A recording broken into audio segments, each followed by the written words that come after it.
Yo, boys, back with another video. Today we're going to be doing the good old fast HPAL. Now this is going to be for the Patreons only. Right now we're going to be having a tier list to go into YouTube. I was going to switch it around, but I decided to just put the HPAL gameplay on the Patreon, see if you guys want to watch it. Obviously in the future we're going to have a bunch of rogue content that's only going to be available here. So anybody that's on the free trial, congratulations, you made it where the boys are. You're at the round table for the Watchdog group. So anybody seeing this in the future, or if you're, all that good stuff. Pretty much playing on the H-Power. We're still in kind of green, so we're still working it out, but um, we played it around 19 and 1950, maybe some 1800 games in there. But I will tell you, it's actually insane. Um, there's only 1,000 people above 2200 right now in 3v3 arena. That's insane. What they need to do is obviously just add MMR to the 3v3 rank 1 should be already up to like 3300 in every bracket. And then 2v2 you can just put it up to like 3k. That way, all the way up to basically like 2800, it's pretty much just fun. And then the people that are wanting to try hard and push for rank 1 and do multiple alts, they can, be up there. But it is outstanding how hard these games are. Even in 2s, like 1800 is considered gladiator level play. It's actually pretty insane, especially when we're already on our next week. Or we're on like the 7th week or 8th week already. But here we racial off his Vendetta, and then we basically Hodge his the healer. We get a good clone off that. Now obviously in some of these clips you'll see my Pharaoh not doing much damage, but we worked on that, and obviously starting at the end of the games, he started to do pretty good damage. So, we have some clips here, and you'll see the difference in damage. Because at this point, my Pharaoh should be doing unhealable damage. Like, literally unhealable damage. But, he still does damn, obviously, but compared to what he does at the end, it's just a lot better. So here, they almost one-shot me. Literally did nothing. I don't know what I was dying to. But I guess the red decided to click his 1-2-3 macro, and I almost got one-shotted. Very unfortunate. But we're topping us off. You pretty much want to bot major things. So here I'm kiting, and I'm literally dying still to nothing. I instantly trinket the silence. Maybe a misplay, but at the same time, if I got full silenced, I was probably dead anyway. So here I'm just trying to heal both of us at the same time. Obviously, I can barely move my character. Here I aura mastery, so now I can free cast. I don't have much healing at this point, so that's one thing about H-Power is you don't have much healing off your burst healing. So you just need enough time. So here I instantly bought the kidney. So we're in a good spot. I'm able to recover us. Um, we got bop on this guy. We freed him as well. Or I think we freed him so they can't just instant purge it. And we kind of recovered. We have pet sack. We have burst coming back up. All we need to do is get one CC chain. And we'll win the game. So I'm pushing in for a Hodge. Unfortunately, it looks like he gets the fear. Actually, no, he blinds me, which is really bad. I bot myself. Thankfully, you can bot blind while you're in there. He full Hodged me, which kind of sucks, but it is what it is. At this point, we're just trying to keep our guy up while searing glaring. So we searing glare everything, and now we're just going to Hodge. And we end up killing both of them. So we had good CC, and we end up taking them out. For the next game, it's going to be Shadow Priest Warlock. This comp is really insanely hard to beat sometimes, but as long as you just keep pressure going, it's not that bad. Got some good old fashioned cool water. So here we're getting tier Delivianza, getting that up ASAP, because obviously when you're facing a caster cleave, you need to have it up early. Because you're never just going to be able to cast it and get it off successfully versus a Warlock. And obviously you're just going to have to spam it 24/7. There's no point in doing that. You might as well get it off early and just start off with a little bit of healing. Especially since everyone bursts first global. Unfortunately, my blind breaks instantaneously on nothing. I don't know what broke it, but all well. So we wall dispel there. Actually, no, we don't even have to wall dispel. So we just dispelled. The reason we dispel is because obviously, even if we take a lot of damage from it, me dispelling and taking that damage is far less than him getting all of his bursts off on all of us. So dispelling is good and bad at the same time. Obviously, you want to be control dispelling. So, you want to be dispelling when you can, when they don't have UA up, and you're able to get those nasty dispels. You'll see that I think I get a few. So I'll dispel when I know he doesn't have UA up, so he has to recast all of his bleeds again. And same thing with Shadow Priest. So I'm probably going to dispel him. Yep, so dispel him. He didn't have UA on him, so I don't have to worry about that extra damage, going from 100 to 5%. And at this point, we're just keeping them up max. And again, you're going to be trying to look for them dispels again. You're just looking for the consistent dispels that you can get off. So here I'm probably going to dispel. So yep, I see all the bleeds up on him. There's no point in not dispelling there. They're popping their cooldowns. I'm going to sack him here. He's going to go for a clone. I'm tier deliverance because he doesn't have kick. I'm able to top us off here. And we're kind of just doing a back and forth with our CC and eventually killing. So here they get a full fear. I trick it to fear because there's no point in me not tricketing. He's just going to end up killing me in the fear. Here I end up kicking late. I was like my one bad kick, which was late, obviously. But at this point, the priest is in a good position, so I'm going to blind him. He's going to trinket. And at this point, we can go on the priest for a little bit or just go back to Warlock. We'll see what happens. So it looks like we go in the SP. I hodge him off the trap. He disperses, so we're instantly going to swap to the lock. And as you can see, they're both already dying. We're just keeping pressure.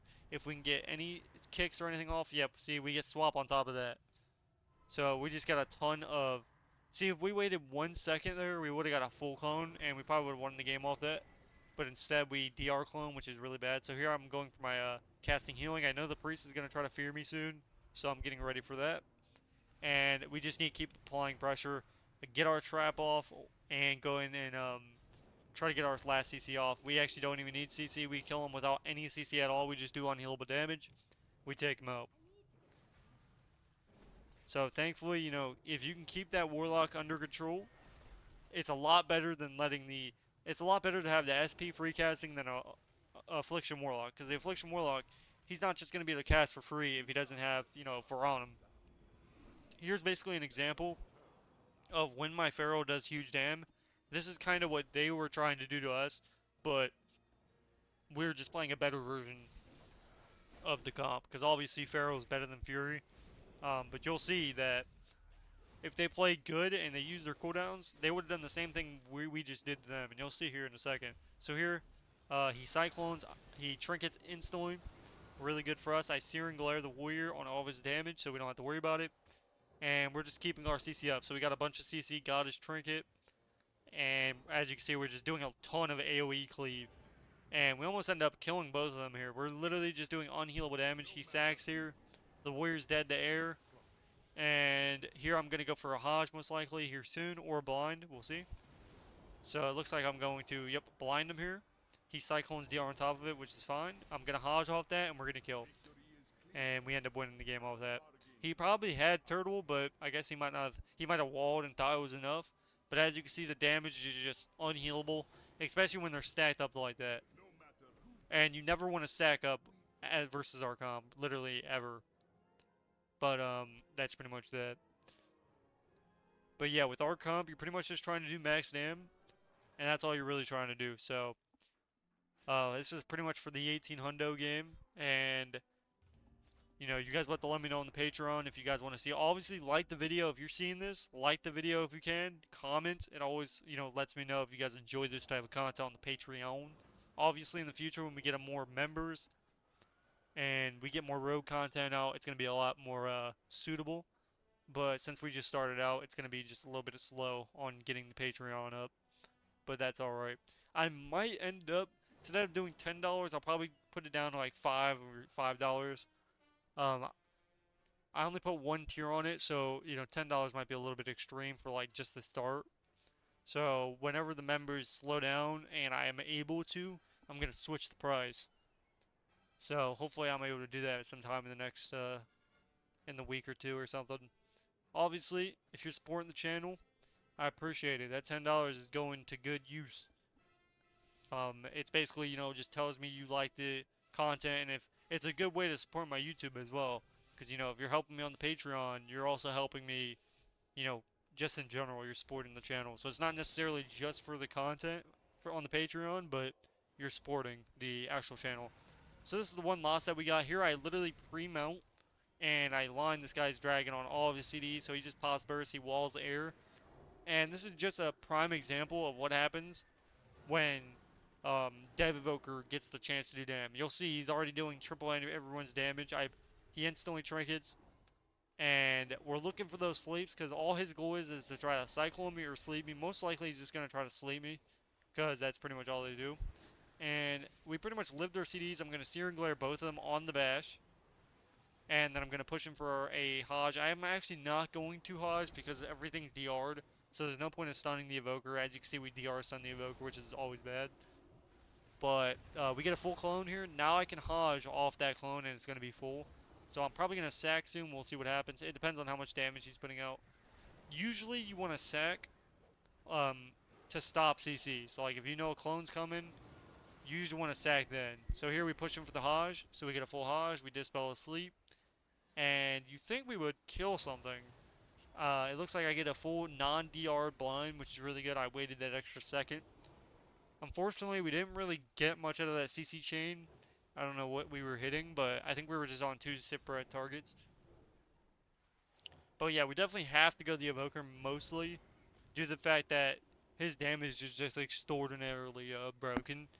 So we're just trying to stop that. So here he gets a really good kick on me. And at this point, we're in trouble. I land hands him. I instantly bubble, so I'm able to get my tier delivery also up. And again, even through my land hands, this guy is still dying. And this is the amount of pressure these guys are doing. Versus our pressure, where everything's basically 100%. And that's just one mistake of, again, this is like a game where the Pharaoh didn't do much damage. And their Pharaoh didn't do too much either, but we definitely could have done a lot more, especially since they're stacking together. But oh well, it happens. You know, we have bad games like that, but we ended up getting the rating that we wanted. So here I bop. And the reason you're bopping is anytime a stun happens or they're popping cooldowns, usually you want to do it on a stun, but either on a stun or on CDs. At that point, he got stunned. They were bursting him. And then I'm going to freed him on top of the bop so they can't just immediately purge my bop. Obviously, in HPAL as HPAL you don't run precog, which is kind of like I hate it. I love precog, but I never have it. So I usually don't fake cast unless I absolutely have to, and I see it coming from a mile away because you know I don't have precog, I don't get any benefits off it. So like just getting the kick out of the way is a lot better for me. But I have wings here, so we're gonna be able to top them off here. Again, you would think someone of these guys would die, but nobody's dying. We're just getting people to like 30%, and then that's it. So I have no cooldowns left. I'm getting full slept. He doesn't bear for him, and that's really the thing that almost killed him, is just sitting out there cycling at 50%. At this point, he would need to be in bear form, like already, a long time ago. And at this point, I can't top him off and he dies. But let me know what you guys think about this video. If you want to see more content like this, let me know. Otherwise, it's Ben X, and I will see you guys in the next one. Peace, peace.